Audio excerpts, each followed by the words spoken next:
بات تو پھر میرے مولا کی ہے۔ سیدنا مخدوم اشرف جہانگیر سمنانی کا تذکرہ کرنے سے پہلے ان کے دادا کا ذکر بھی کر لیا جائے۔ مولا علی کی نگاہ کیا تھی، علی مرتضیٰ کی نگاہ کیا تھی۔ ایک مرتبہ صبح کا وقت ہے، صبح کے وقت میں میرے مولا نے اپنے غلام کو بلایا اور غلام کو بلانے کے بعد فرماتے ہیں جاؤ اور جا کر کے دیکھو فلاں محلے کے اندر میاں بیوی آپس میں جھگڑا کر رہے ہیں، ان کو میرے پاس لے کر کے آؤ۔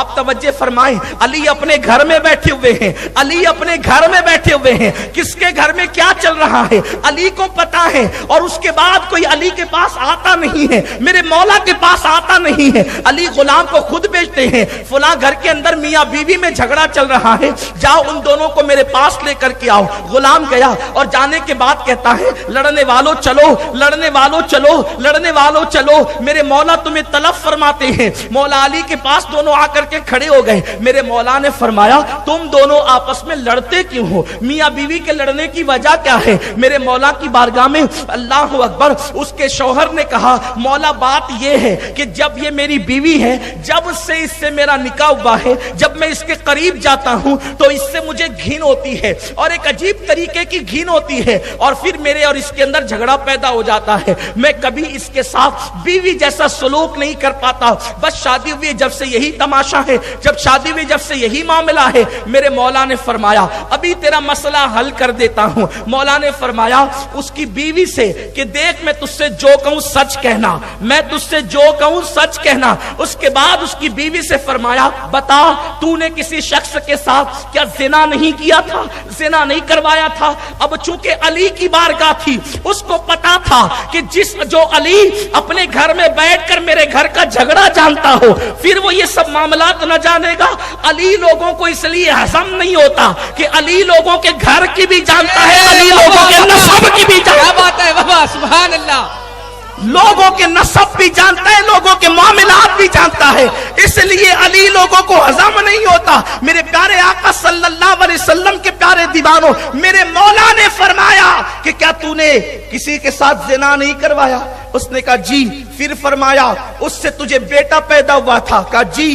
جب بیٹا پیدا ہوا تو تیری ماں نے اور تو نے مشورہ کیا تھا کہ اگر یہ بچہ ہم معاشرے میں سماج میں لے گئے تو اس بچے کے باپ کے بارے میں لوگ پوچھیں گے تو ہم کیا جواب دیں گے، اس بچے کے باپ کے بارے میں سوال ہوگا تو کیا جواب دیں گے؟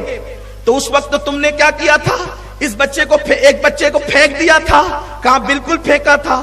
کہ اس بچے کو جب پھینک دیا تھا اور تم ماں بیٹی چلی تھی تو اس وقت ایک کتا آیا تھا اور وہ کتا اس بچے کو کھانا چاہتا تھا، تو تیری ماں نے اس کو پتھر مارا تھا، کتے کو پتھر لگنے کی بجائے کتا تو بھاگ گیا تھا، لیکن اس بچے کے سر میں پتھر لگا تھا، بالکل لگا تھا، پھر اس کے خون نکل رہا تھا تو تم نے اس سر پہ پٹی باندھ دی تھی زخم پہ، کہا بالکل ہوا تھا۔ اس کے بعد میرے مولا نے اس نوجوان سے کہا ذرا اپنے سر سے ٹوپی ہٹا یا اپنے سر سے رومال ہٹا۔ اس نے جیسے ہی ہٹایا تو زخم کا نشان موجود تھا۔ میرے مولا نے فرمایا یہ تیرا شوہر نہیں ہے، وہی تیرا بیٹا ہے جس کو تو جنگل میں پھینک کر کے آئی تھی اور بعد میں تم نے اس کے ساتھ نکاح کر لیا۔ قدرت کو منظور نہ تھا کہ ماں کے ساتھ جو ہے وہ بیٹا اس طریقے کی حرکت کرے، تو اللہ نے تجھے بچانے کے لیے دیواریں قائم کر دی تھی۔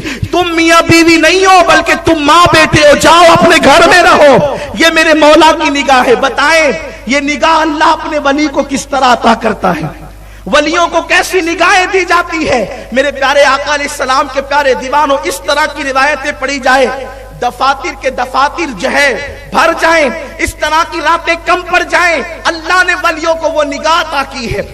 اسی لیے ولی کبھی کبھی لوگوں کو ہضم نہیں ہوتے تھے، کیونکہ اولیاء اللہ کی شان کیا ہوتی ہے؟ ارے جب چونٹی 3 میل کے فاصلے سے دیکھ لیتی ہے، قرآن کہتا ہے، تو ولی اپنی قبر میں رہ کر کے دنیا کو نہیں دیکھ سکتا، بالکل دیکھ سکتا ہے۔ یہ اولیاء کی شان ہے۔ میرے آقا غوث العظم دستگیر کہتے ہیں نظر تو الی بلاد اللہ جمع کخردلتین علی حکم اتصالی، کہ میں اللہ کے شہروں کو ایسے دیکھتا ہوں جیسے تم ہتھیلی پر رائی کا دانہ دیکھتے